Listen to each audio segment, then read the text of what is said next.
It's funny how the very first time in just about anything can leave a memory stamped on your mind forever.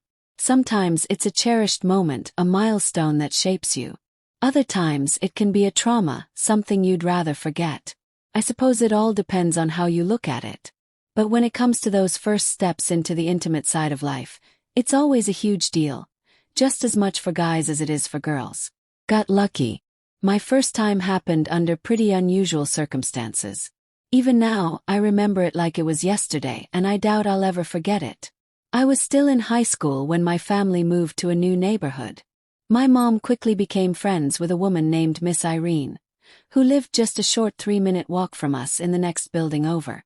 They hit it off instantly, bonding over their shared interests and life experiences. Soon they were spending hours together, chatting about practically anything and everything. I never actively joined their little get-togethers, but since they didn't exactly whisper, I ended up overhearing a lot about Miss Irene's life. She lived alone, but she wasn't exactly lonely. She had to be well into her mid-30s, maybe pushing 35, with no kids and no husband. I learned that she had divorced years ago and had sworn off marriage ever since. Listen, she'd tell my mom, marriage is so much work, worse than getting a dog. It's just constant chores, and for what? No real payoff. Don't be so sure, my mom would counter. You just ended up with a selfish jerk, that's all. Miss Irene would sigh. Maybe, but I can't forget the daily cooking, ironing his shirts, cleaning his shoes, no thanks. The minute these guys figure out you're not going anywhere, it's, hey, make me dumplings, wash my jacket, toss me some beer money. I remember the routine well. Oh, poor you, my mom would lament, half teasing. But seriously, you could give it another go. Maybe you'll find the right one who won't turn lazy the minute you settle in. Miss Irene would shake her head. You don't get it. The guys I date aren't even close to wanting a settled life. I mean, I'm not meeting them on marrymeforever.com. I meet them in bars and clubs, and let's be honest, they're not exactly searching for true love. Well, I guess I'll have to take your word for it, my mom would laugh.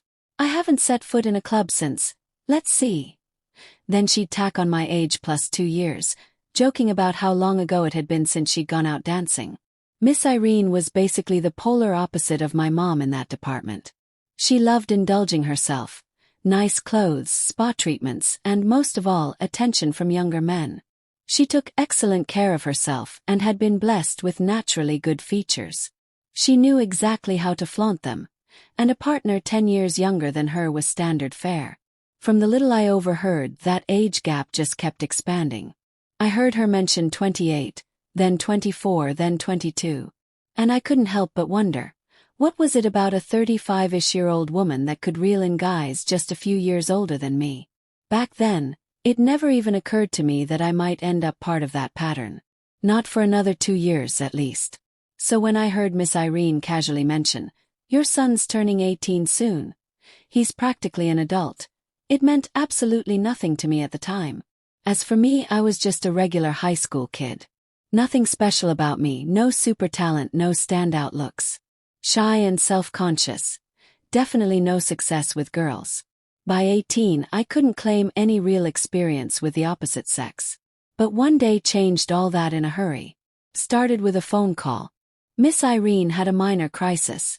Her car's rear tire had gone completely flat. She asked my mom if she could borrow a pump and if I could come help fix the tire. Of course I'll help. It's no big deal, I told my mom. So I grabbed some tools and headed over to the next building. Miss Irene was sitting on a little bench near her car, and she lit up when she saw me. I got right to work, and instantly she started pouring out the thanks. You haven't even let me do anything yet, I mumbled, embarrassed. Just you showing up means so much, she insisted. I appreciate it more than you know. As I changed the tire, she kept the conversation flowing. She was naturally chatty, so small talk came easily to her. Soon enough, she was steering us toward the personal. She asked about my age, if I was dating anyone. She had a knack for subtlety, so I didn't suspect much until she pinned me down. Wait, so you're not seeing anybody? Miss Irene concluded. Nope, I said, focusing on the job. Ever had a girlfriend, or did you just break up or something? No, never had a relationship. Or maybe relationships just never had me, I joked. Could you hold this in place for a second? She hopped to it, eager to assist. So, you're turning 18 soon. Or maybe you already are 18. Yeah, I'm 18. Anyway, all done. Your tire's good to go now. She beamed. I'm so grateful. We absolutely need to celebrate. Just a little something to properly bless the car, you know. I assumed we'd rinse off my hands, I'd gulp a quick coffee and then head home. But Miss Irene had other plans. She laid out some cheese, a couple of plates, and plopped a bottle of brandy in the middle of the table. I seldom drank, but this brandy was smooth. So smooth I barely needed a chaser. After my first glass I tried to head out, but she insisted I stay. Same after the second and third. Eventually I stopped resisting. We chatted about everything, and soon the topic drifted toward the more personal. At first I felt uneasy, but half an hour later I was surprisingly open about it. Alcohol does wonders for loosening tongues, especially for a shy teenager. Then came Miss Irene's subtle hints. You're an adult now, a young man who should know a few things. Eventually you'll meet a girl you really like, and you wouldn't want to fumble or embarrass yourself, right? Maybe a rational part of my brain recognized the proposition, but at that point I was too buzzed to get anxious. Instead, I wholeheartedly agreed. What happened next was unforgettable. Miss Irene. Well, let's just say she was an excellent teacher. We met a few more times after that, each encounter adding to my confidence. Then, after about 4 lessons, she kissed me gently and said it was time for me to find someone my own age. Not long after, Miss Irene moved away. She and my mom gradually lost touch, and life went on. I still think of her from time to time, always with a smile and a sense of gratitude. She gave me moments and memories I'll never forget.